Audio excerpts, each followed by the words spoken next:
Hey, what's up? All right, so welcome to the first podcast for Martial Arts Unleashed. Our very first guest was Sensei Seth. So he is a sensei. He kind of does this for a living.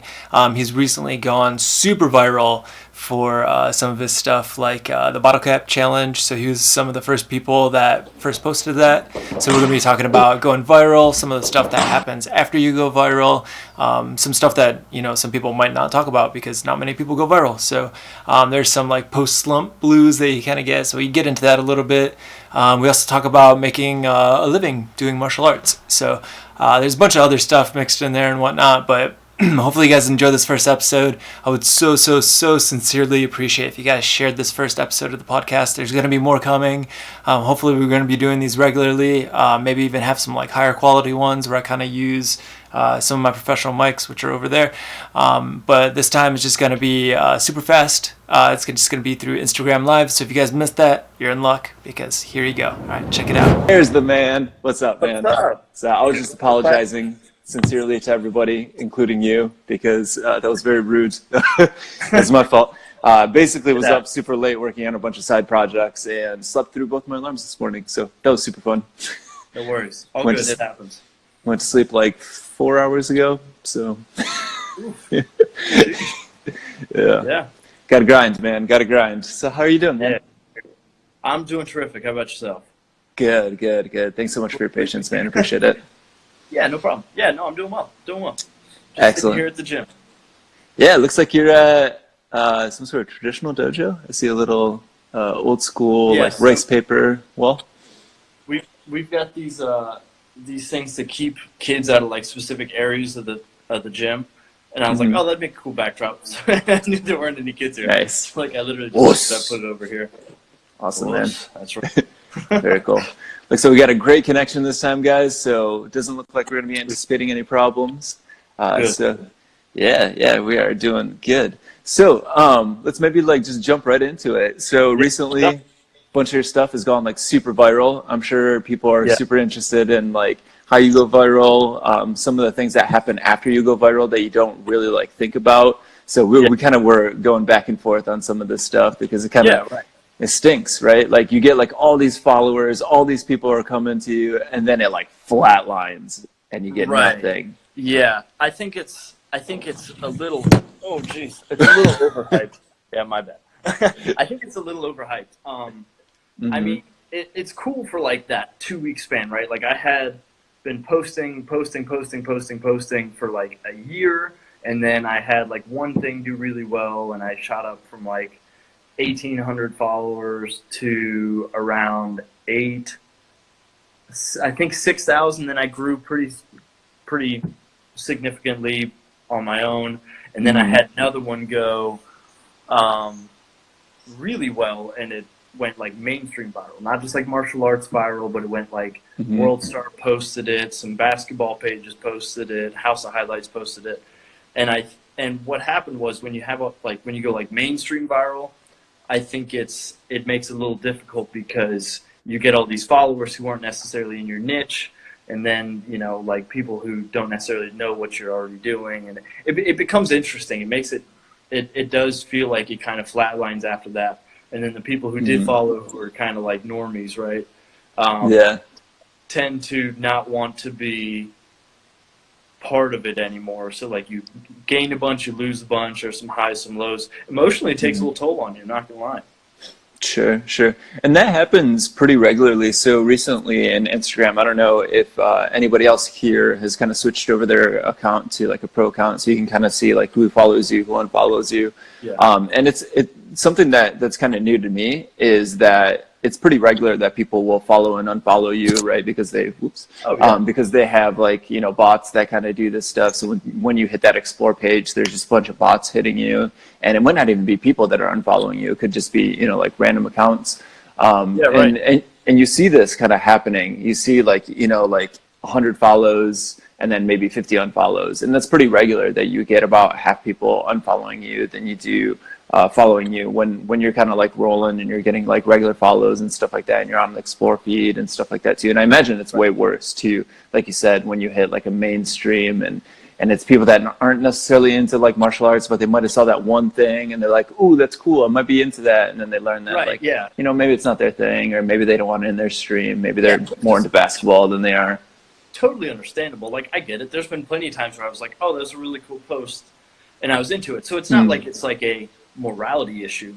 It's just it's a systematic thing where you have to kind of get used to, you know, once that post does do really well, you have to get used to emotionally what's going to happen afterwards, which a lot of people don't understand. Like, a lot of super talented people that post something really cool and then they get this huge following, and then all of a sudden they're like, "Oh, I'm going to keep doing the same stuff," and people are like, "No, I don't want that anymore."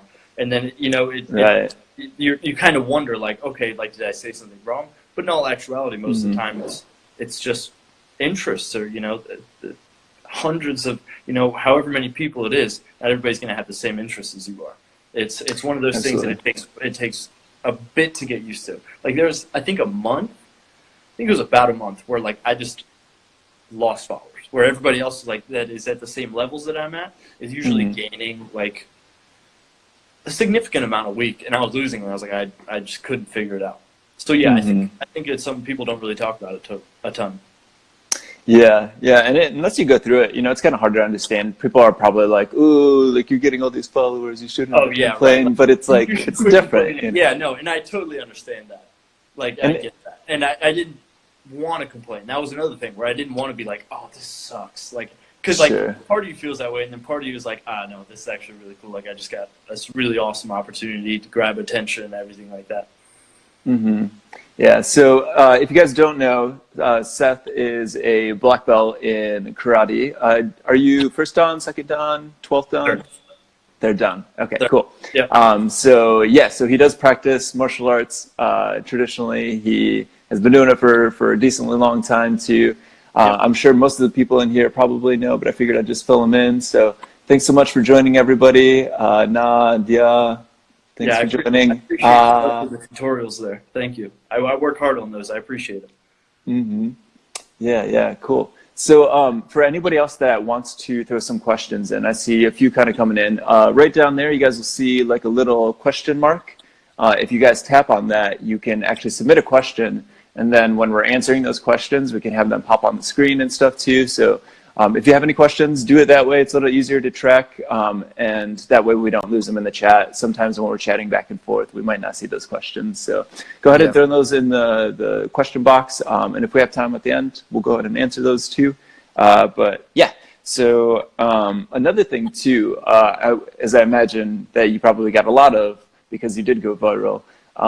What are your thoughts on like negativity in posts, and what are some things that you kind of, how do you deal with that? Do you respond to them? Because I have like a mixed bag. It really depends on like what they say. So if they're like legitimately like saying like this is like a crap technique, it doesn't work, you know, I might go in and be like, hey, here's kind of why it works. Here's some things to think about. Sometimes I razz them just kind of being like a little funny or whatever. But for the most part, if it's like super negative, I tend to ignore them. But I'm kind of curious like how you kind of approach that. Yeah, so I have gotten, and martial arts tends to have a lot of those people who, like, if it's a technique that they don't necessarily agree with, like, they want to let you know. For me, I tend to, like, I don't mind letting somebody know if I disagree with them. So then usually I'll try and do it in like a very like super. I try and make it really funny, but I have a dry sense of humor, so sometimes it might just come off as really rude. Same here. I feel yeah, right. It's like there's a lot of the times where I'll just like go complete sarcasm and be like, "No, you're absolutely right. This would never work. I try not to use it, but I just wanted to let you know about it." You know. I try and take all the negativity with a grain of salt because again, it's everybody else's opinions.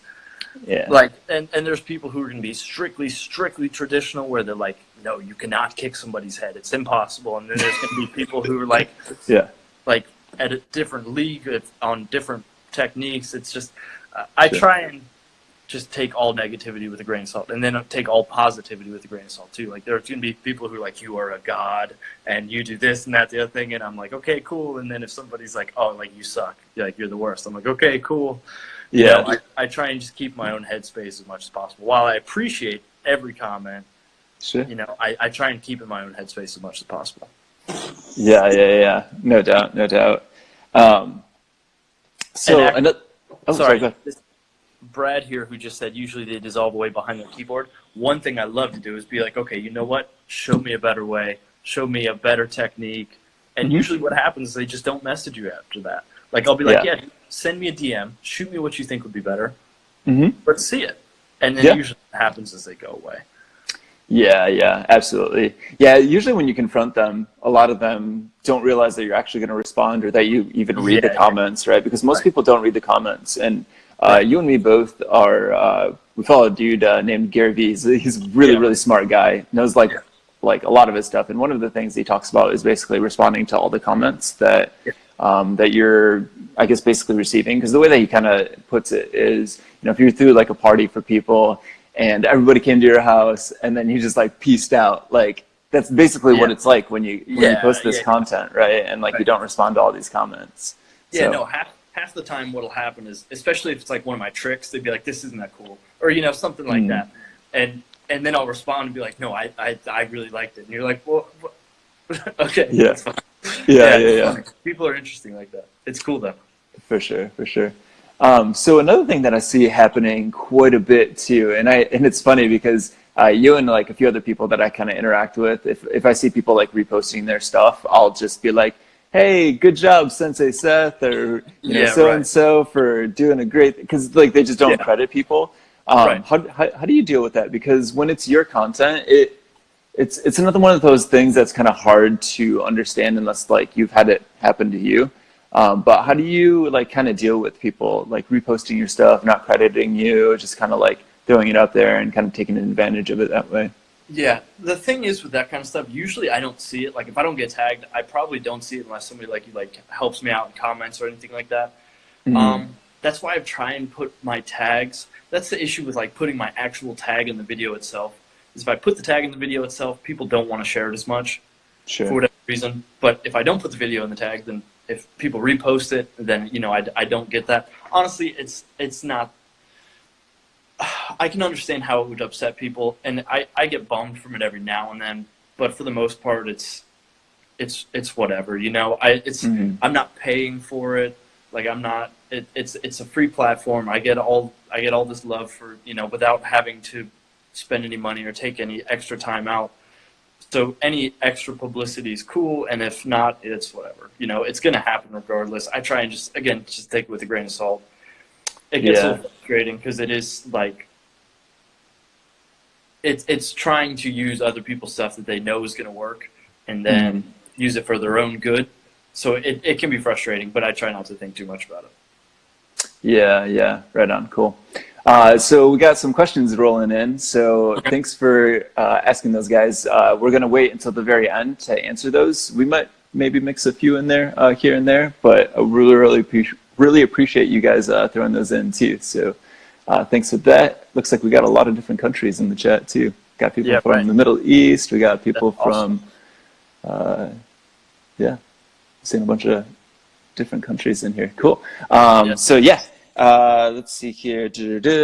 So doing what you love for a living. This is something that like I've been super passionate about recently because I've been meeting a lot of people that are kind of like making their own films, some people that are teaching martial arts, people that are kind of like just doing the thing that they love for a living. And I'm just curious if you could talk about that for a little bit, like, you know, talk about teaching martial arts and like, you know, the struggles, the good, the bad, all those things. Yeah, so just as some backstory, I've been doing martial arts my entire life. It's been in my family. I wouldn't necessarily say it was expected for me to teach. Like I went to college to pursue other things, like not to teach. And it about halfway through my master's degree, I was like, okay, I want to teach. I enjoy teaching. I miss teaching. So I'm going to start doing it again. And I started my business in Dallas. And in Dallas, it went really well, and it took a long time to get used to. And I think that's why a lot of people don't pursue what they really, really enjoy. And I'm super lucky to be pretty good at what I really, really like to do. And not everybody gets that. But for me, I think a lot of people kind of slow down or stop because They expect that when you work a job, right? You get that like immediate paycheck. You did your work, you get your paycheck, and it's very consistent and it's safe. And I think a lot of people should do it, right? But a lot of people who want to go out and pursue their thing don't understand that it takes like that long period of time where it might not be going super well. And I think like it's just so worth it to me, at least. Like this whole last year has not been what I would call short-term successful. Just because it's taken a long time. Like it's something that means enough to me that I want to pursue it full time. Yeah. So, working for myself, doing what I love, I think is so worth it, and I think a lot of people bail from it. Sure. And tell people how long you've been posting videos with like almost no response, because this is pretty recent that you've been blowing up. I think people need to know how long you've been working at this. I think last February. Not February of 2019. February of 2018, I had like 800 followers, and was like, I know some stuff. Like I could post some stuff. Sure. And then it went until the next March. So February to the March of 2019. Through that year and a month, I had gotten 800 followers total. I was at 16. And that's consistently posting, right? Like you were posting a decent amount. Yeah, I think for the last 6 months of that, I was posting 3-4 times a week, just depending on the week. And now now I post like 6 times, 7 times. But yeah, it was a lot. It was using hashtags, and I was trying to get into it, posting like if I repost now stuff that I posted back then, it does really well. Sure. So it's not like it was like that the content wasn't great. It's just that it takes forever to get that going. Trey Donahue believed in you in the chat. They're saying that it's been recording for a long time. Excellent. Looks like you got some fans in the chat. Well, that's awesome, man. That's so exciting though, because like when you see that finally start working, it's really exciting, because I've had like a ton of projects that I just like throwing myself at for like years sometimes. Don't get, sometimes they don't go anywhere at all. So you get like little signals like here and there that people, might throw like a comment or two in that are saying like things are good. So you get a little bit of the signals too that say like, this is good. But just recently have I like learned enough where like a lot of these projects are like legitimately like taking off. I'm getting like really, really good traction with like a lot of these too. So it just really takes like longer than most people think, honestly. And it takes like a lot of patience, I think. Yeah, no, I agree. And I think as you start to get further and further into it, you learn what works and what doesn't too. And that's really cool. And you'd probably agree with that too, that like you understand what works, and then you understand when stuff's like a really bad sign. And when you're like, when stuff like this happens, it just doesn't do well. Like that, I'll be totally honest. There's tons of stuff that I post where I post it in the first 15 minutes. I'm like, that's not great. Like the views aren't there, the likes aren't there, the comments, whatever it may be. I'm like, I just feel like I could be doing this at a better time. I don't want to waste this post, and I'll delete it. Like I'll be totally honest. There's tons of stuff that I just delete or archive or whatever it is. Sure. Yeah, recently too. I actually haven't been deleting those because I used to delete for a little while too, but recently I've been doing these like brand pieces. So oh, actually, can you see me? I'm frozen on mine. I'm getting like a all right. Okay, we're back. Sweet. Cool. Yeah, I don't know if Instagram's been having problems or if it's just my Wi-Fi or what's going on, but I don't know what that was about. Am I just a sliver on you? Like, do you have the two black edges here, or am I just a square? Because in mine, I'm just a sliver. Yep. You have the two squares, or you're just like a regular square. You look fine to me. Okay, that's fine. Cool. Okay, sorry. So we were talking about, what were we talking about? We were talking about deleting posts and whether you. Okay, yeah, we're back, guys. We're back, and we know what we're talking about. So we were just talking about possibly like deleting posts and just knowing like when things are like kind of like doing well, when they're not doing well. my recent strategy has been to just post a second thing if that first thing is not doing well. So I actually stopped deleting things, only because like a lot of the stuff that I post sometimes that doesn't do well is more like brand pieces. So they're like things that I just know they're not going to do like super crazy well, because those like few pieces are like, they're more like building like the idea of what I'm trying to do, right? Like the whole mind, body, spirit, right? So I like post like food pieces and like how to cook and stuff like that. And like, I know that most people aren't going to like that stuff, but I'm trying to find people that are like, they're trying to take care of their body, they're trying to take care of their mind, they're trying to take care of like all these different like aspects of being a martial artist, right? Because typically as martial artists, I think like a lot of these like schools, they don't really push that, right? Like they don't really tell you that like you got to keep your body right in multiple ways, right? Like you got to make sure that, you know, if you're anxious, maybe you're meditating. If maybe you're not at the weight that you want to be, that you're eating right, and like all these different things too, right? So recently I've been actually keeping those up. No, yeah, I get that. That makes sense. Yeah, I agree with that. That's fair.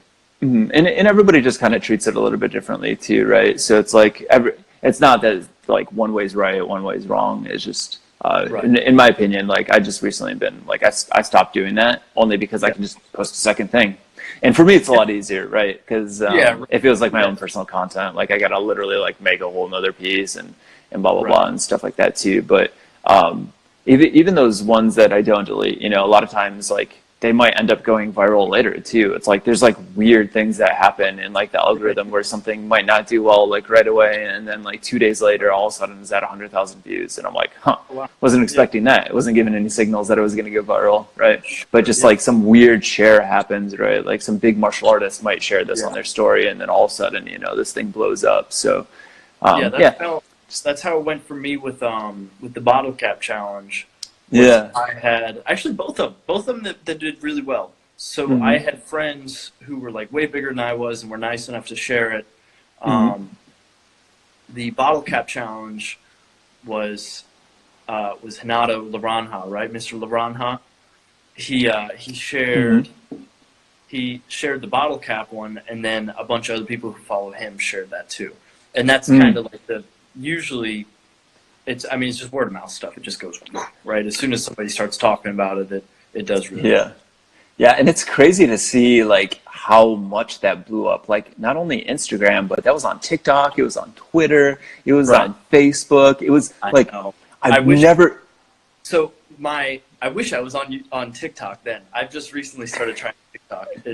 And I don't do like the dancing videos where like I'm like, you know, I don't do like old school Musical.ly style. But I pretty much post what I post now, but on TikTok as well. I wish I had been on there when it blew up so I could get tags on it, but it's whatever. Yeah. It did really well on Reddit or something. I think it was on Reddit. A YouTube video that I had that was like the breakdown of it did really well. Got like 73,000 views, where the rest of my videos on YouTube get like 200 to 1,000. So it's really cool. Now it did really well. There was like an Esquire article with, it was like me, Jason Statham, John Mayer, and just us three in this Esquire article. So, you know, we're just like bottle. That's awesome. No, yeah, it was really cool. It was like this, a very euphoric like 3 days where I was like, wow, okay, this is really cool. Yeah.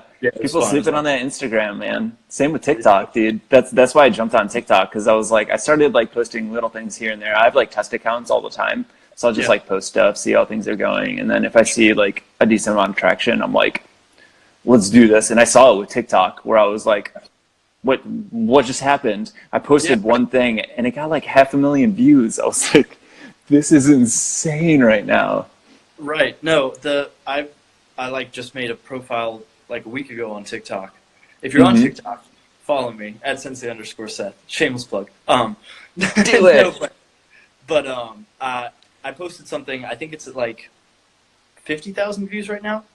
Like it's just the views are crazy there, and I think it's the same thing like Vine was. It's when I say that the reason people watch is the same reason. Like it's got that very like the loop to it is really satisfying to listen to.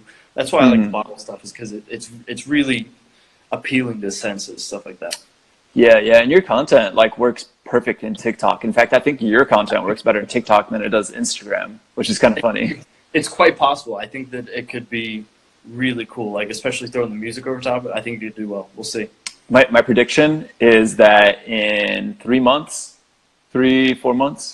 you are going to have more followers on TikTok easily than on Instagram. It's possible. I'm not gonna lie. I feel like that's possible. Yeah, 3 months. We're going to chat again, and you're going to be like, damn, that was true. It's crazy. I just see it happening. If you're like consistent on there, dude, it's just nuts right now. Yeah. So you have a vlog that I've watched a few episodes of. You wanna talk about that? Because I just recently started one too, so it's just kind of like fun seeing other martial artists do this, because there's not really many of us kind of vlogging out there. So maybe talk about why you started that, like what the point of it is, if you're still doing it, all that fun stuff. Yeah, so I try and vlog whenever it's like, okay, so long-term goal for me regarding like social media is get to a point where I can do enough cool stuff and document it. Because like that is growing up, that's what I wanted to do, is I wanted to see people doing these things because I couldn't do it. And like I wanted secondhand through people who were able to. So what I want to do is share this process and document everything, or at least as much of it as I can. So whenever I have like cool stuff going on, like I'm going to a seminar, I'm going to teach a really cool class, I'm traveling somewhere, like that was kind of the purpose of the vlogs. I haven't done much of it recently. My YouTube has been a lot of like me showing the back and behind the scenes of different classes and stuff like that. Sure. Or not classes, sorry, the kicks and the tricks and stuff like that. Oh, gotcha. Yeah, sure. But the vlogs, they've been okay. I like the vlog. The vlogging's interesting. It's just a completely different concept. I got the idea of YouTubing from like Jesse and Camp, Karate by Jesse, and then Faze Sensei and Shane Faze and all this kind of stuff. But I think one of the things that they didn't do a ton of was vlogging. I think Faze Sensei maybe did a little bit more. But the vlogging was something that they didn't really get into a super ton amount. And I see why now. Because as you get more and more busy, if you don't have somebody to record for you, it gets a little bit harder to like consciously think about. Sounds like you got some people in the chat that want you to do more vlogs. Yeah. I missed that. I'm down. They're saying that kind of connects you personally with your followers, which I think it does, right? Like sometimes I make some of these vlogs and they feel so boring. Like I just uploaded one recently where I'm like at the beach. I'm just like chilling at the beach. I'm like, this is super boring to me. But I've already had people message me, like DM me, and they're like, hey man, like that's cool that you're kind of sharing this stuff. And it's, it's super small and get like a few views on it, which, just starting or whatever. So, but I mean, even those few times, like those to me, like those little signals are like, if people are saying that, even on like a small amount of views, like multiply that by 100, imagine, how many people are being affected by that too, because people see all these tricks and stuff that you're doing, and I'm sure that they'd like to know, like behind the scenes and all that stuff. But was there like a reason why you started vlogging? I don't think you covered that. Did you? Reason I started vlogging. Let me think about my first one. I'm not sure what the first one was, to be totally honest. I believe the first one was to just kind of show who I am as a person. So like on the tricks, like all you see is me doing the tricks. So I think of my story as like the stories on Instagram is a lot as like a mini vlog, right? It's just kind of a glimpse into personality and daily life. So I wanted a vlog as like a way to expand on that.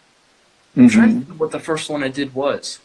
Because I don't do them like weekly or anything like that. I do them event based. So like if I'm doing something cool, I try and document it. Okay, sure. But I've rewatched some of them. Some of them are like really cringy. Like I have a hard time rewatching a lot of my own stuff. Like maybe it's just me, but yeah, no, they're definitely a work in process for me. It's the vlogs.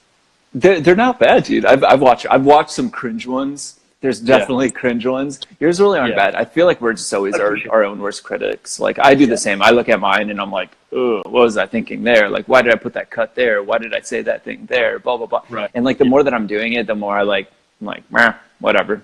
Yeah, right. No, yeah, I agree. But one cool thing too that, again, going back to Gary, this dude's totally badass and this like helped both of our accounts basically grow because we kind of follow him. But he's been kind of like the force behind me doing like a lot of this stuff too. And one thing that he said that like just connected to me and immediately I was like, I'm going to do this forever.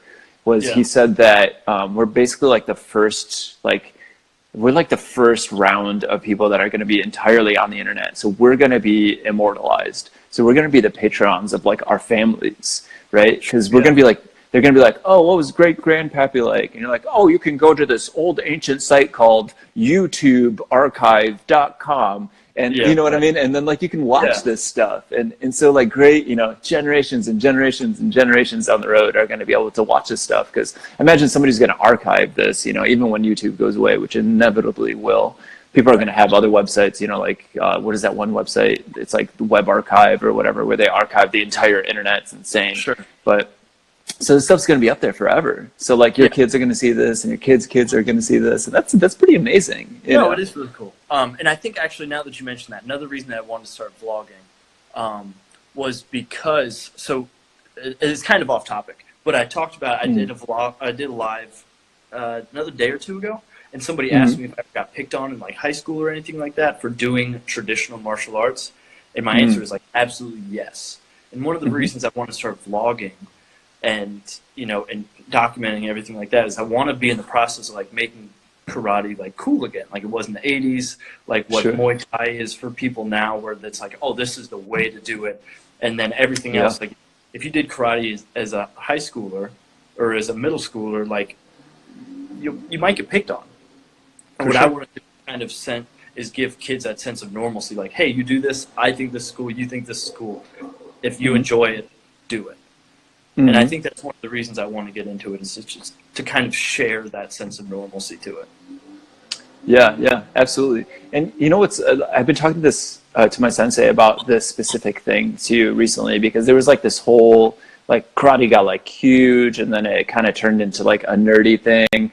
And then, you know, UFC kind of came back, and a few guys started making it cool again. But I feel like there's this weird, and I've been thinking about this a lot, there's this weird like gap in martial arts where I feel like karate and like a few other traditional martial arts kind of fill that space of like, how do I even put it? There's like a more spiritual aspect to it, where you're not just going there to like blast somebody's face, like somebody that might be an MMA fighter. And, you know, I have nothing against MMA fighters, right? Like if you want to do it for the sport, that's cool. But me personally, I like the spiritual side of it too, right? Like I like the respect side. I like, you know, like bowing to your opponent even after you like lose to them, and things like that too, right? Where you don't have as much of that in some martial arts, but with traditional martial arts, there's a lot of that like respect and honor, and like you're not going to blast somebody in the face when they're like basically knocked out on the ground. Like you're going to let them go at that point, right? Because you've taken them out, you've won, you don't need to do anymore. But I feel like there's not as much of that in martial arts, and I feel like there's people that want that like positivity and that love and that like feeling of like you're part of something bigger. And like I feel like traditional martial arts has that. So I'm like curious on your thoughts. Yeah, no, I agree. And to the reason why I think it became a little you know, nerdy for that time period, I think humans have this indistinct like animalistic way to see weaknesses and then be like, oh, we're going to pick on that. And I think what it was seen as is a lot of people took karate because they were like worried about self-defense. So if you take karate, then maybe that means you're worried about protecting yourself, and you're like, oh, I see that in you, that you're worried about that. I can exploit that.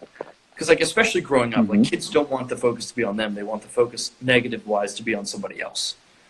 So I think that's one of those reasons that kids start to pick on other kids that take martial arts, is because they're like, oh, you're worried about defending yourself, or especially in like karate or, you know, the traditional stuff, is you're like, oh, I see that you're trying to do something to defend yourself. Let me do this now while you're in the process.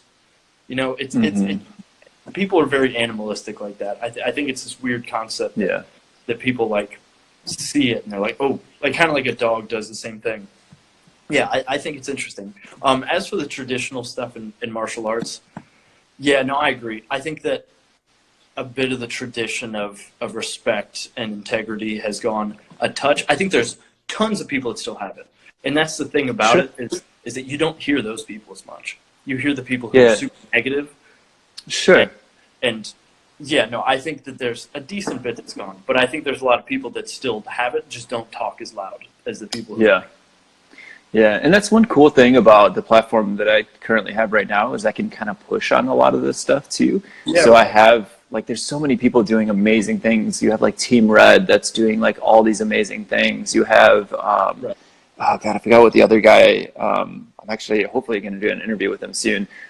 He's got a crazy name from what I remember, but he does also like these like really cool skits, and they're like, I mean, the quality is like super amazing. Like Yeah. it's crazy what level of quality this stuff is getting to, and Right. it's just I don't know. To me, it's like super exciting that Yeah, basically really. like the middle's been taken out, and then like we can just make movies. We can make martial arts. We can go and like you can make your cool tricking stuff and have a way Yeah. of getting it to people. You don't have to be on like a TV show. Yeah, right. No, I agree. Yeah, it's really cool, and hopefully I'm gonna try and get in some collabs with people who do like the martial arts skits and everything like that. That'd be awesome. Yeah. Yeah, That'd yeah. be, And if you ever want to get connected with any of those guys, I think they're on the East Coast too. So if you're ever in like are they the really? New Yeah, York I'll area, check just them out. mhm. Yeah, Just yeah. let me know. They're super nice, really, really great guys. Yeah. Cool, cool. Sweet, cool. So I'm just kind of reading through the chat here. Thanks, guys. No, Unfortunately, we do not know Wushu, or at least I definitely don't know Wushu. Seth might be a secret Wushu master. no, I'm not a secret wushu master. I've tried a pretty decent amount of martial arts. I have not Mm. tried. Actually, that's kind of a fun thing to talk about. Maybe talk about some of the other martial arts that you've kind of gone through and done. Yeah, sure. So a I have 21 years of karate. If you want to say like that, I formally started at 3 because my dad Mhm. taught me. At 3? 3. Yeah. Like 1, 2, 3? Like you were 3 Yeah. years old? I couldn't even walk at 3. Yeah. Now that being said, like I'm sure I was like in and out of classes. Like I would hop Sure. into a class and like do 10 minutes, or there's no telling how Yeah. much it actually was. But yeah. So and then I have like 3 to 6 months in each of these different styles because Mhm. like I really like to taste and get used to different movements, and then there's some stuff that I think works better in some situations, and there's some that didn't. Oh, hey, what's up, Seth? So So many for me, sets. yeah, so many sets, right? It's been Taekwondo, Muay Thai, kickboxing, boxing, and Brazilian Jiu-Jitsu. Nice. Each of those are between like 3 to 6 months, Mm, and okay. everybody thinks I'm a Taekwondo guy. I'm not. I mean, like I think I mean, you look like it. Your kicks Yeah, are right. amazing. Right. The kicks, I think, is, and my father took Taekwondo for a long time too. So he did kind of the same thing I did, where he was Taekwondo for a while, and then he transitioned to karate. Because it was, in our opinions, a more like diverse art. Like I don't think that's hard to argue that karate now is more diverse than Taekwondo is now, right? So that's what Oh, we try. absolutely. Is he's incorporated a lot of those cool kicks. Also, because it helps retention to be able to, like student retention, be able to teach them how to do this Sure. cool flying stuff. That Yeah. and we go back again to like the coolness of it, like why people want to do it. Is it attractive? Is it appealing? I Mhm. think that a lot of the kicks in Taekwondo should be incorporated. I incorporate Muay Thai kicks all the time. Nobody ever comments about Sure. it because Yeah. they're not as easy. But yeah, Mhm. no. Muay Thai, Taekwondo, boxing, kickboxing, jiu-jitsu, and then big one's karate. Yeah. How would you say that Muay Thai kicks, just for people that don't know a lot about Muay Thai and karate, like how would you say that those differ, like Muay Thai versus karate? Depends on the style of karate. I think that Kyokushin and Muay Thai have a little bit more in common than like some of the more sport karate stuff that's coming around now, where sport karate is Sure. very sideways, Muay Thai is very square, Kyokushin's very square. Mhm. With that being said, Kyokushin and Muay Thai check a little bit differently. They keep their hands a little bit differently, where Sure. Kyokushin doesn't have to worry about punches to the face, everything like that. Mm. I'd say that Muay Thai kicks they usually start off a little more square, and I'd say the follow through is a lot bigger with Muay Thai. Like from what I've seen, Muay Thai follows way You, through like this sink into it. Yeah. right, where karate is more focused on the chamber. Actually, that's a good way to put it. I'd say that Muay Thai is way more focused on the hips and the follow through and the momentum of the kick, where karate is more focused on the chamber of the leg and bringing the leg back to where it started. Mm. Sure, sure. I could see that for sure. Yeah. All right, rock and roll. So I think we have one more question before we jump to the user questions. I see a few of the user questions came back in, so thank you for putting those guys back in there. So if you guys don't know, if you guys are just tuning in, there's a little box down there. If you guys look, you might have to squint, but it's a little question mark, and if you tap on the question mark, you can ask a question, and then we'll see it on our side, and then we can pull it up. And then as we're answering it, it'll just be there. So it makes it a little bit easier for us to answer those questions. But before we get to those, one last question from me, just so I can satisfy my own personal questions before we move on. I'm just kind of curious about how it's like moving to like a new city or a new part of town that you don't really know many people in, that you might not have as many connections in, and then trying to start to teach in there and try to like keep your livelihood up, because that's your main source of livelihood. Is that correct? Like teaching and stuff, or? Yeah, right. Teaching is what I do. So when I started, I started in Dallas. Had a good student base in Dallas. I think I had like 70 students. I was the only teacher. Things were going really well. I taught at a couple different places, and then some life stuff happened. I had to move to Raleigh, and the transition's pretty difficult. I'm not going to lie, just because. Especially in something that's so physical as martial arts, you really have to have a lot of trust as a teacher. Sure. Especially when you work with kids. Totally understandable. Like I couldn't agree with people wanting to have trust in somebody that is teaching their kids. Sure. Couldn't agree with that more. So yeah, I think there's the transition period of networking and trust building and marketing and everything like that. It takes a while. Now there's some people who are very extroverted, who go out and they talk to people and this, that, the other thing. And there's some people who are introverted. I think that personally, the more extroverted you can be and the better knowledge base you have, then the smoother it goes. But that doesn't mean it won't go at all if you're not going to go out and do those things. You do need to go out and teach the free classes to get that networking out. Teach the free classes, go to different people, say, hey, I'd love to help you somehow. And then for me, that's been the way to build most, is to be like, hey, I'd love to offer you a free class. Hey, I'd love to offer your company a free class, your daycare, your school, whatever it is, and just kind of find a way. And that's what this is for, too, is because I want to give out knowledge to an extent where eventually I become a name to somebody, where if you're thinking about, oh, I want a martial arts class, like I want somebody to come to me for that. Yeah, yeah. So and it's a lot of putting information out. Yeah, yeah.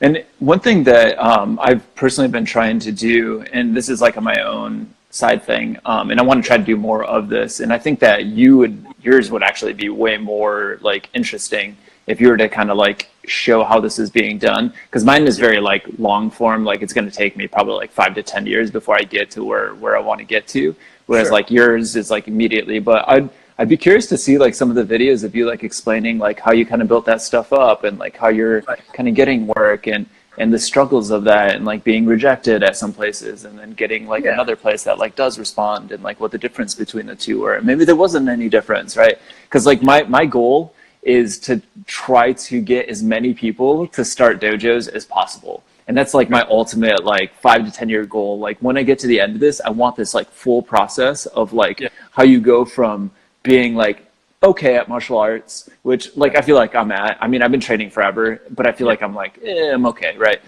Still got a lot to learn. Still got like, like a few years before I feel like I can fully like go and like teach and stuff like that too. But I want to like create that process of like people can go to my channel and be like, how did he do it from start to finish? Yeah.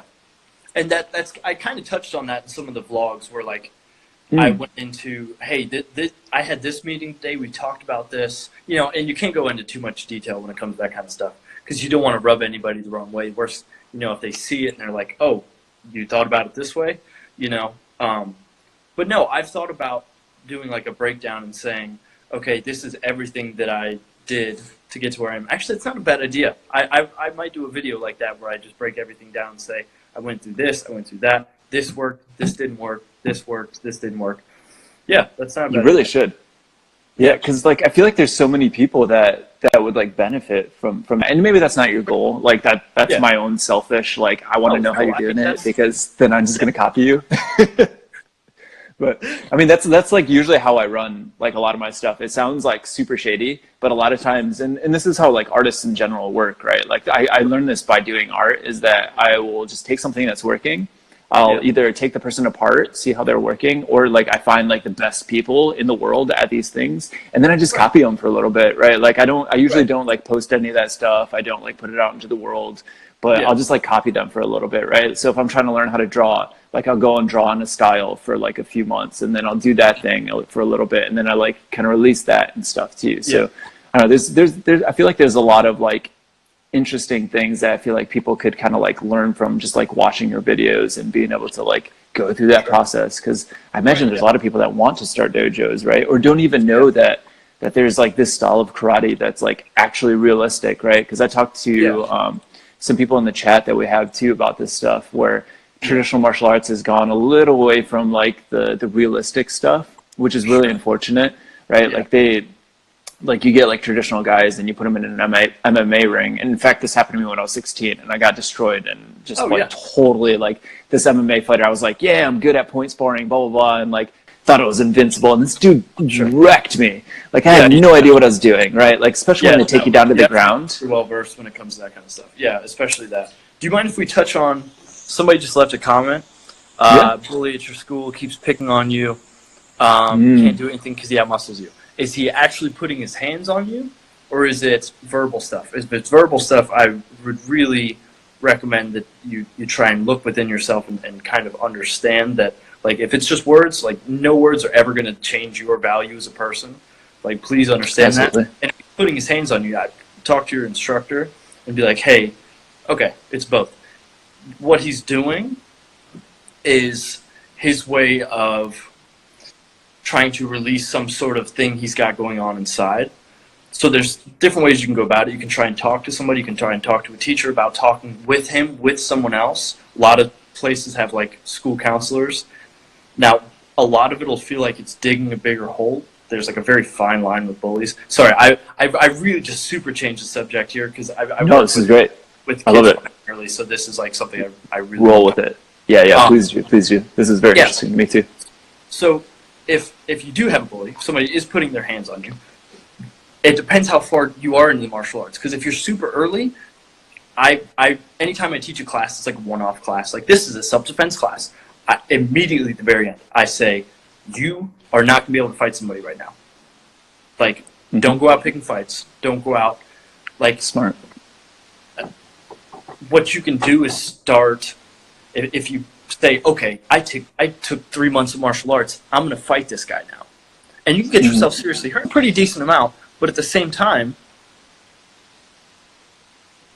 like, do you feel confident in what you're doing? He outmuscles you because he's like literally grabbing you. Is he punching you? Is it, it really depends. It's something that I would highly, highly, highly, highly recommend you talk to your instructor with in detail. Like in very, very good detail, and hopefully he'll sit down and listen to you. No, I don't feel confident. Then it's one of those things where you do need to talk to your instructor and be like, hey, look, I'm learning this stuff. I don't feel confident yet. I'm getting bullied. Can you help me fix it? That would be, and it depends on the style. And there's going to be some styles where it might not help you with the bully.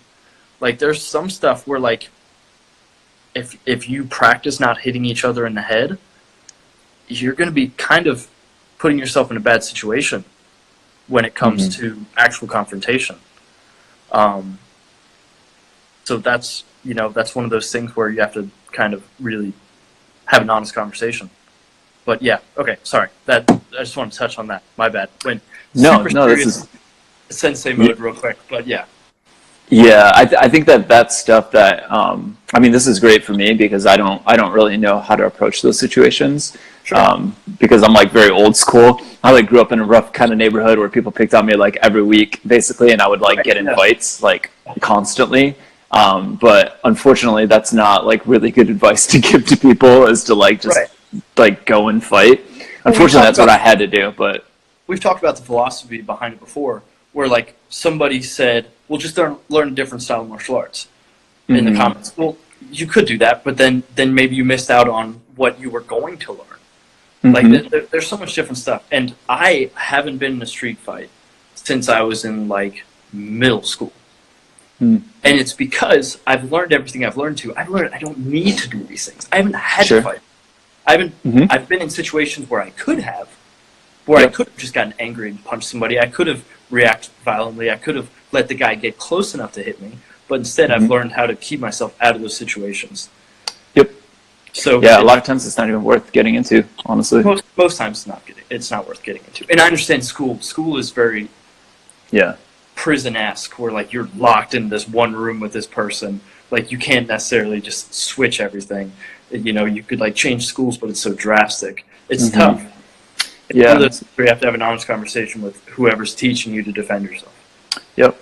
And somebody in the chat asked another really good question, is when is a good time to use the martial arts? So we know that like step number one is like, regardless if somebody's bullying you, if somebody's, trying to mug you, step number one, in my opinion, is like, step back, hands are like open, make sure you're defending yourself.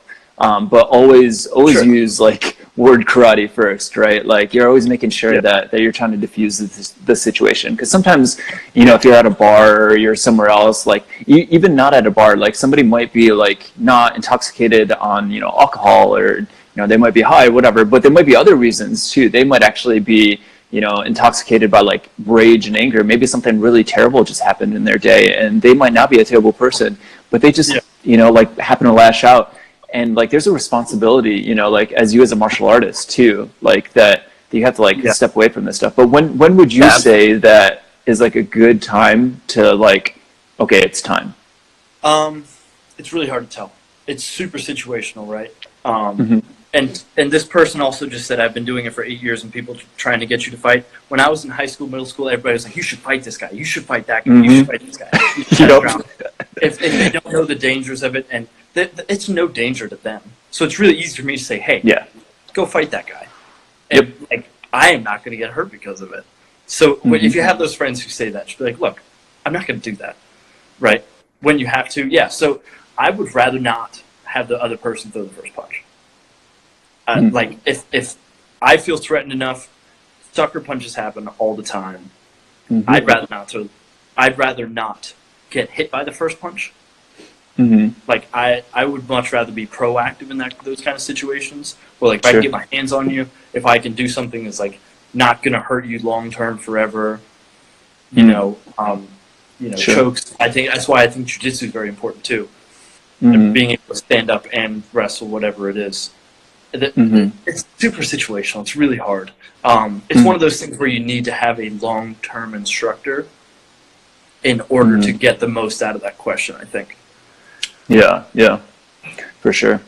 And sometimes it's like a legal thing too. You got to be careful, right? Yeah, so if you're throwing the first, I guess, attack, and they haven't been like aggressive, they might just be like, shouting at you. You just have to be careful, right? Like you have to make sure what the situation is, when to do it, when not to.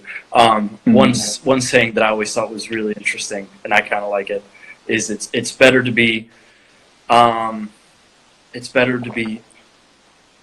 tried by a court than carried by 6 men, or something like that.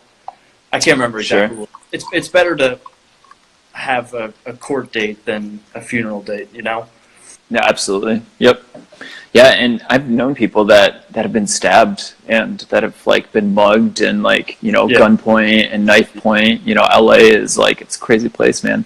And it's made me kind of change the way that I think, because back in Michigan, it was like, you get in a fight with somebody at a bar, like there's a good chance they're not going to pull a gun or a knife on you. In LA, pretty high chance that somebody's going to be pulling a weapon on you. And I've known people in LA that have literally been stabbed for that exact reason. Somebody tried to mug them, they tried to defend themselves, and they like literally got stabbed in like the worst place. Like the fact that they're basically alive is like a miracle, because they got stabbed in the abdomen, which is like pretty low chance of surviving, but it just didn't hit like any critical wounds and stuff. So you have to be careful, like before you kind of jump into that stuff.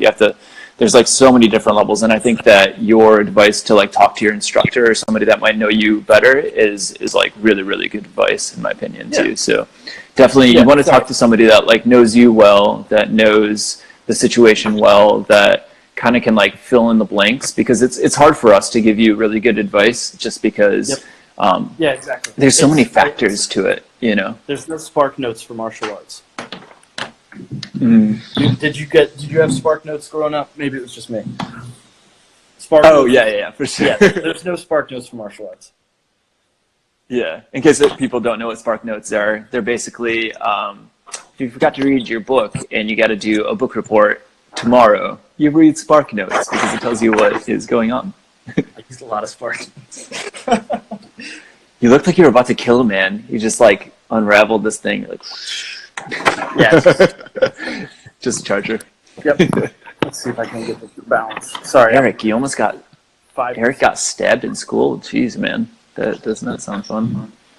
That is very unfortunate. All right, let's. Do you want to jump into some of those questions here? Oh. Yeah, you got it. You read my mind. Let's see here. So we got a bunch of these coming in. Here's a good one that we kind of answered already earlier, so it's be a fast one. Have you done Taekwondo before? I have. Yep. About 3. Rapid fire. 3 months ish. Nice. Here's another good one for you. What kicks can be used on the street? Depends. Okay, so what I've always said, and I'm a firm believer in this, is that the most things that you learn, if you can become proficient enough at it, you can use it. Like I am convinced that if you gave me a manila envelope and you were like, learn how to use this manila envelope for a year, and then like use it at the very end of the year, I'm convinced that I could like do enough damage with a manila envelope that I'd be okay. Right? John Wick over here. Yeah, right. So I think that I think that a lot of kicks can be used on the street, and maybe the kicks aren't where you were initially thinking of landing them. Like, am I going to throw a roundhouse kick to the head? Probably not. Can I throw a roundhouse kick to the legs? Yeah, absolutely. Sure. Side kick. Maybe I don't want to land to the body. Maybe I don't want to get that close. I probably could. Maybe I'll throw it to a knee. Maybe I'll throw it to, I think I would say most kicks that I can throw, I probably won't throw any spinning kicks on the street, right? Hook kicks, I probably wouldn't throw any hook kicks. I probably wouldn't. It's easier to say what I wouldn't throw on the street. Sure. I would probably stick to the basic 3, the side kick, the front kick, the roundhouse kick.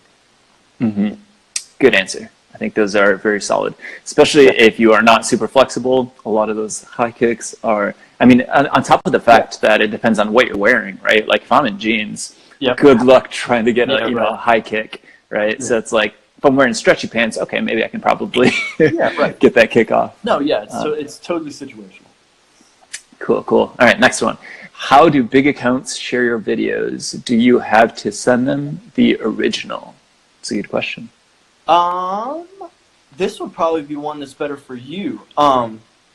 I will send somebody something every now and then. It's not super often at this point. When I was first getting started, I would tag a bunch of people and like try and network and try and make friends and be like, hey, like I want to promote your page, you want to promote my page, that type of deal.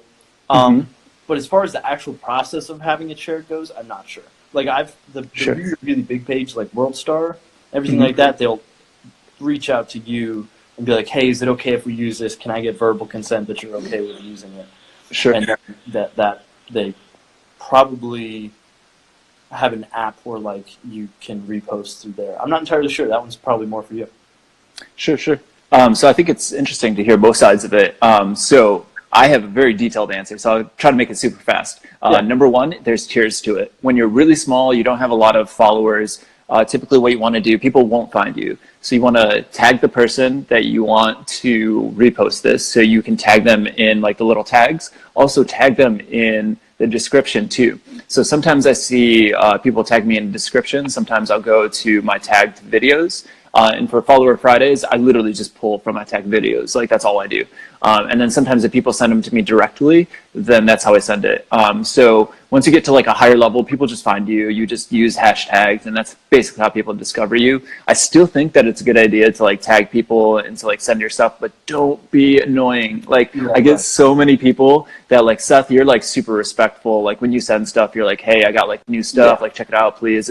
It's not like you're not like telling me to post this. Like some people are like, you need to post this, and they get so angry at me that I'm not posting their stuff because I just know what's going to do well. And sometimes I just don't post stuff because honestly, like this is going to be kind of harsh, but like the technique might not be good. You might just need to like go and like practice a little bit more, right? Because people are they're gonna respond to good technique. They're gonna respond to really like clean videos, right? Like if your video's shaking all over the place, like nobody's gonna repost that, right? Because nobody's gonna watch it, right?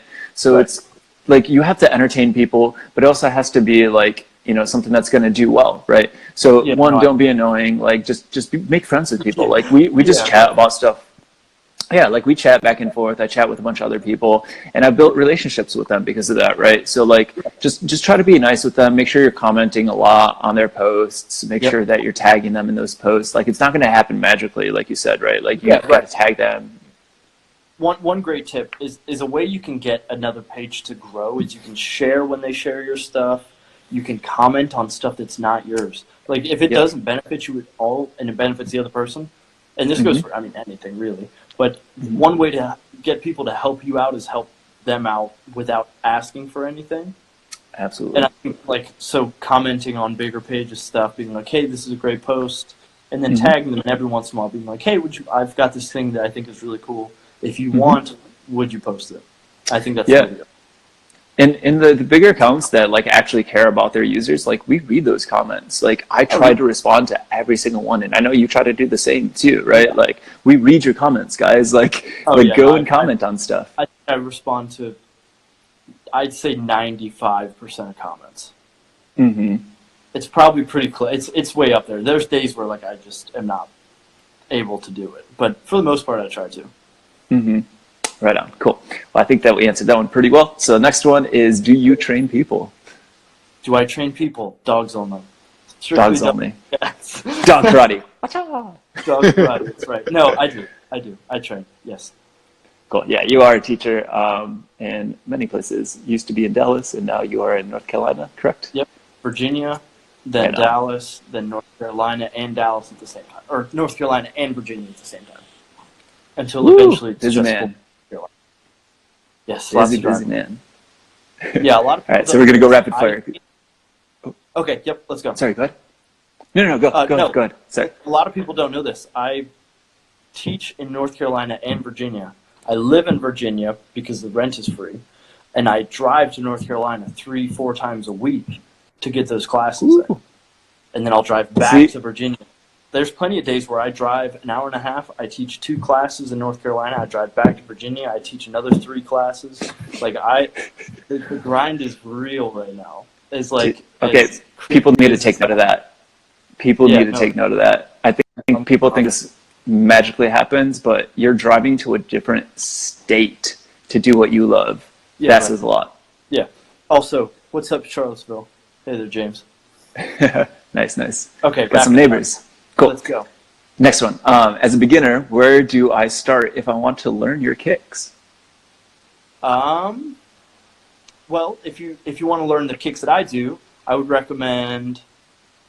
One way I learn other people's kicks is I screen record and then I play them back in slow motion and understanding the moves. And you're welcome to ask me if you ever have any questions. You want to record yourself, you want to send it to me. I try and help out as much as I can. But if you were a beginner, I would say not to jump in and take off more than you can chew. And I would say try and take some martial arts classes, try and do some, because it's really difficult to run before you know how to walk. So I would say take some classes, learn how to walk, and then get to a point where you feel confident enough to learn how to run. Excellent. And then once you do, then you can DM me. You can do, and you're welcome to DM me whenever. But I like to screen record personally. Screen record something and then watch it back in slow motion. Nice. Good advice. Here's another one. What's the state qualification for teaching? From James. I don't think there is usually one. Besides like a background check, martial arts really is unregulated that way because it's very specific and it can change so much between styles. I don't know if Virginia or North Carolina has a state regulation on when you're allowed to teach, which I think is a bit of a problem, but it'd be so hard to do it. So hard to do it. Yeah. One thing, if you are on the other side of that and you're trying to find a good teacher, is basically just look at their lineage. Like, did they learn martial arts from somebody that knew martial arts? Because there's a lot of hucksters out there and people that say they know martial arts, but they really just learned on the internet. So they never had like a real teacher. If one of my big things, especially now, everybody's posting stuff. If they are a younger teacher and they're not posting anything, I would probably be a little weary. I could be, and this has been a recent thing that I've been thinking about, but there's times where I'm like, so many people are posting what they're doing. I don't know. Personally, I think that it shows a little more confidence in what they're teaching. I could be wrong. I'm sure there's plenty of situations that are other than that. Sure. Just basically the long short of it is just like do your research. Just look up the teacher, see if there's any reviews online, see if you know they have any like I guess negative reviews, like what people are saying about the school and stuff like that too. Sure. And if you ever have a teacher that you're like, this person I feel like is maybe like kind of teaching some hokey stuff, send it to me. I'll try and help. Yeah, so it sounds like James is having a realization that he could have been teaching the entire time. So that is a good thing that we answered that one. And this is another one, really quick one from James, because I think this is really interesting. He says, do you have any advice for old man like me? I'm sure you're not old man, but to get to, sorry, I can't read, like me to get more well known after 19 years of failing. First of all, I think we should define what failing is and then maybe answer that question. Yep, I agree. Because I don't think that a lot of people's version of failing is what they think that it is. Oh, 46 years old, you're still a young man. That's like, you got years. That's halfway for man. Yeah, with the way medicine's going recently, you're fine. You're just getting going, man. But with that being said, when people say that they have failed for a very long time, I don't think that, honestly, that you're failing. Like, just because you try and it's not going the way that you want it to go, one, you might have to reframe what winning or doing well is. Right. And two, like, failing a lot of times is good for you, right? Like, I've failed at way more things than I could have, like, even imagined. But it sounds like he had a hip replacement. I wouldn't say that's failing. It's just another challenge too, right? Like, even if you have your hips replaced, like, you know, you have like body problems. Like my sensei has actually taught people with polio, right? So these people, like, they literally couldn't like move normally.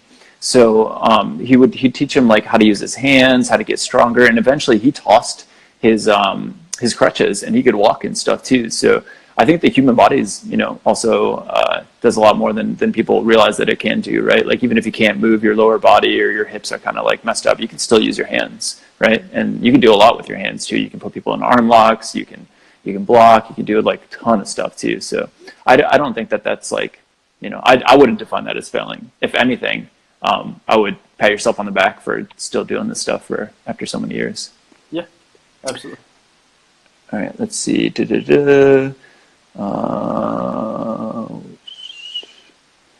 What is the most effective self-defense martial arts style other than Krav Maga? Sounds like he's a little biased towards Krav Maga. A little bit. It's the one that you can become best at and most versatile. Different styles are going to teach you different things. Maybe the best style is no style, where like you learn everything. Like, you just learn as much as you can. That'll be my answer. The best style is no style. It's just soaking up as much information as you can. BJJ in the Army and whatever works for you. Yeah, right. Whatever works for you. So exactly. One quick little note too, and I use this on a lot of the chats that I have, is there's an analogy, and this is martial arts, right? Like, there's all these different styles at the bottom, but eventually you get to this peak, right? And the body can only move in so many ways. And like a lot of these martial arts have learned that the body can only move in certain ways, and they're just remixing it. So like a lot of martial arts at that very top, it's pretty much all the same. Like I have friends in Kung Fu that literally do the exact same things as my karate technique. No, yeah. The reason I've gone 3 to 6 months in those styles is because, well, a lot of them just because timing-wise it wasn't great. But there's plenty of stuff where like I saw something, was like, oh, I recognize that. I can practice that on my own because I've gone through these movements. Like again, your body moves in certain ways. Like it's very limited to how it can move. Mm-hmm. And styles are just slightly tweaking those moves. So once you get used to all of those movements, everything like that, then I can associate karate with dancing. I can associate karate with football. I can associate karate with baseball, especially with that in particular. Right. It's like hook punches in boxing and baseball swings. Like you can relate those two in a way. Even pitching, right? Like you wind up for the pitch. It's the same as getting ready for your punch, right? You go back, you throw your hips into it, and it's like you kind of throw your whole body. Like there's so many similarities. It's crazy. Like the human body is like it's a simple machine. It's a simple inverted pendulum because of your legs, right? Yep. And then you have a little pivot, and that's like the basics of how the body works, right? You can twist and you can move forward and back. Like the one that's very different than the rest is jujitsu. Because not standing up. And that's a lot of people don't know how to move once they're laying down. I'd say learn jiu-jitsu and learn a style where you're standing and you can attack the head. And then that's like, if I had to give a very, very basic answer, I would say that. Cool. All right, so next one. Have you ever played Kyokushin Karate? I'm assuming they're asking if you've trained in it. And what do you think is the best sport to start as a beginner? So I mean, maybe let's leave it open. Maybe let's leave it to like not even martial arts. What's the best sport to begin in? Why not? So I played football from when I was 4 until I played it in undergrad too. So a little bit of college. Was great for manipulation of other people's bodies because I was an offensive lineman. Great to learn how to manipulate other people's bodies. What about Kempo? I teach Kempo. Sorry, I read a comment. I'm really bad at like reading the comments and then jumping off bridges. But no, you're good. So for me, I played football. I was great at understanding how to manipulate other people's bodies. To that same extent, wrestling obviously would be great as a way to get into martial arts. A lot of people do that. A lot of people do that now. Yeah. Well, that recent champ, Cormier, was that his name? Dad bod guy. He was like a high school wrestler, right? That's why he was like so amazing on the ground. A lot of UFC fighters are huge wrestlers now. Now, having talked to other people who wrestle, a lot of people have a harder time with the hands, whereas football, in particular positions, defensive line, offensive line, linebackers, anytime where you're getting blocked or you're blocking somebody else, the hand fighting is huge. So like learning how to use your hands and manipulate other people's arms. Defensive line looks, if you watch it in slow motion, a lot like Wing Chun. How about judo, the regular one, and then jiu-jitsu? I would say if you're getting a start and you want to have a really wide base, I'm partial, but I say karate. If you find a good karate school that teaches a lot of different stuff, I say karate.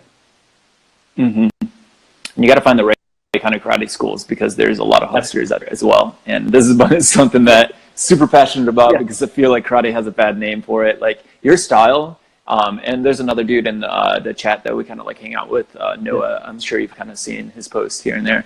But he also studies like old school karate, which means that there's a lot of groundwork. There's a lot of like a lot of these people are like, oh, karate sucks because there's no groundwork. What happens when you get taken to the ground? Blah, blah, blah. And we're like, there's actual techniques for that. No, I've been practicing groundwork since I was like 6, 7, 8. Like, and it's more basic than jiu-jitsu is for sure.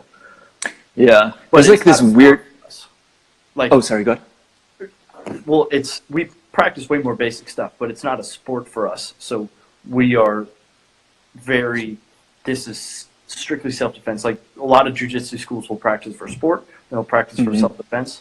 But what we do is we practice for, we could get punched. Ours is probably a lot more like combat jiu-jitsu, if that makes sense. Sure. Right on. Cool. Let's see here. This is a good one. I've I like probably this one. got like 2 more questions left in me, and then I'm gonna have to run. Okay, cool. Yeah, it is kind of getting late. Okay, cool. So let's do this one being the second to last question. Is it possible for me to become a pro at age 17? In martial arts? Yeah, let's kind of keep it open. Maybe do martial arts and maybe MMA or something like that too. Yeah. I mean, professional just means that you get paid. Mm-hmm. That's all the word professional means. Can I become a Sure. pro? You can. Yeah, absolutely. Are you 17 now? Mm-hmm. I would say maybe it's a little bit harder. Are you 13 and really passionate? Yeah, sure. Are you 15 and really passionate? Yeah, okay. But pro just means that you get paid. Mm-hmm. I wouldn't advise it. I wouldn't advise it for your brain's sake, depending on whatever it is that you're talking. Like if it's MMA, you're 17 now. Are you saying you can become pro eventually? Looks like you've got some boxing gloves on here. If that's what you're really passionate about, I'm not going to get in your way. Yeah, it just depends. It really depends. I'm not going to say no. I'm definitely not going to say no. Mm. Here's one that I've actually been struggling with recently, and this is like pain in general. I would say not only with neck pain, but with like a bunch of other pains. Sure. What is your advice when people come in and they're saying like, you know, like my lats are super sore, or my neck's super sore? Like what's some advice that you have? For soreness, foam roll and stretch adequately afterwards. So a lot of the soreness is you know what, honestly I'm gonna give a no answer for that one, as sorry as it sounds, because there are other people who could help you way more, and I could give you an answer that's not entirely correct, and I don't want to do that. Sure. So if somebody comes in and asks me about soreness, I'll say give yourself some rest, make sure you foam roll, and take care of your body. And if you feel like you're pushing yourself too hard, then give it a day, give it 2 days, start back up. If your body's constantly sore, maybe talk to a doctor. But it really just depends. Super situational. Yeah, that's a good one. Okay, so one more. I know you got a little bit of time, and just if we can rapid fire this one, I think this is a fun one. Do movies inspire you? Short term, very short term. Mm-hmm. So like basically after you leave the theater. Yeah, honestly, like I don't get a lot of extra. Like there's intrinsic motivation, then there's like external, right? For me, I don't get super motivated by external stuff. Like very short term, I will for like an hour, 2 hours. Like I'll watch a movie, be like, that was so sick, and then after that, like this popcorn that I just ate is now sitting in my stomach. You know, yeah. For me, a lot of the motivation it has to come from like within me. Like there has to be a reason that I'm doing it, not just like, oh, I saw it and it looked cool. But that's just me. Yeah. Cool. Like there's some people who are like, this movie changed my life. Like I have not been the same since I watched. All right, guys, I hope you enjoyed that podcast. Sorry for the awkward ending. We just randomly cut out. Not really sure why. I'm sure I probably accidentally hit that end or something. But yeah, that was the podcast. Hope you guys enjoyed it. Again, if you guys enjoyed that, it would mean so much to me if you guys just shared this. If you screenshot it, if you're listening on Spotify, share it on your Insta story, whatever it is, whether you're tweeting it out, however. If you guys give it a little bit of like, if you guys give it a little like on YouTube, or if you're on iTunes or whatever, if you give it a rating too, I would love that. I want honest ratings. Even if you guys thought it sucked, just let me know why it sucked, then I can improve it. But yeah, all right guys, catch you in the next one.